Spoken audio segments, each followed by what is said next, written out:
Hello, my name is Mr. Zaires, and I will be teaching alongside Mr. Lichtenwalner and Mr. Lingenfelder. So today we're going to be teaching Tchouckball, and I'm going to start off by giving you guys an introduction of what's going on with the rules, the setup, and stuff like that. So we'll have two teams set up on a basketball court, and on each end they will have a bounce back net specifically for Tchouckball, and there will be a boxed off or circular section that is around and like bottom in front of the net, a few feet, like a 5x5 square that you're not able to step into, and that is called the forbidden zone. And each team is not allowed to step in there, even to try to like stop the ball from hitting the net or anything like that.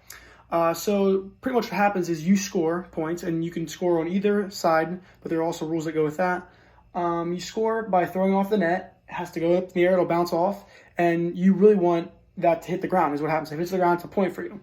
And as the defensive team, if someone throws it off the thing, your goal is to catch it. But if you try to catch it, drop it, it's a point for the other team. And so after each team scores, or a team scores, or a drop or something like that, it reverts to a change of possessions. And before you can score on either side, the team must cross the half-court line before they can start shooting anywhere at any other thing, just because of the fact of someone drops the ball there, you can't just pick it up and throw it right off the net. It saves that aspect of almost like a cherry-picking type idea. So pretty much we're going to start off here with a warm-up game, and we're going to play to 5. And so you can only take 3 steps once you catch a ball, and then you must have at least 3 passes before you're able to score. So how many passes are you allowed to have before you can actually try to score?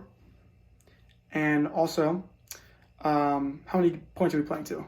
Hi, I'm Mr. Lichtenwalner. Our first drill today is the 3-man weave. We'll be starting from half court, and everybody will be in one of the 3 lines that works to the 3-man weave.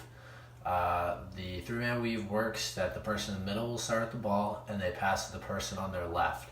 The person on the left will then pass the ball to the person on their far right, and the person on the far right will then pass it back to the person that started in the middle, and then he will shoot at the net.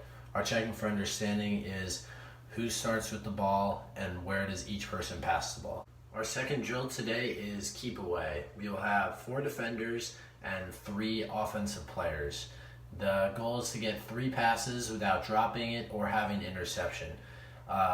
Whichever comes first, 3 passes or a drop or an interception, you'll then rotate your offense and defensive players. Some people will have to play defense twice, but that's okay as long as everybody keeps rotating.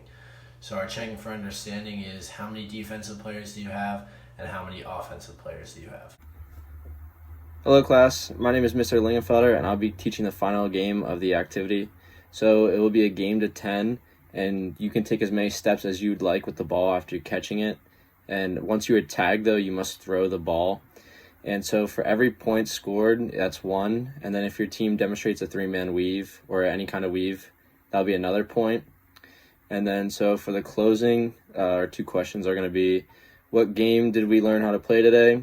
And then finally, what was the purpose of these activities, and what did we learn with these activities?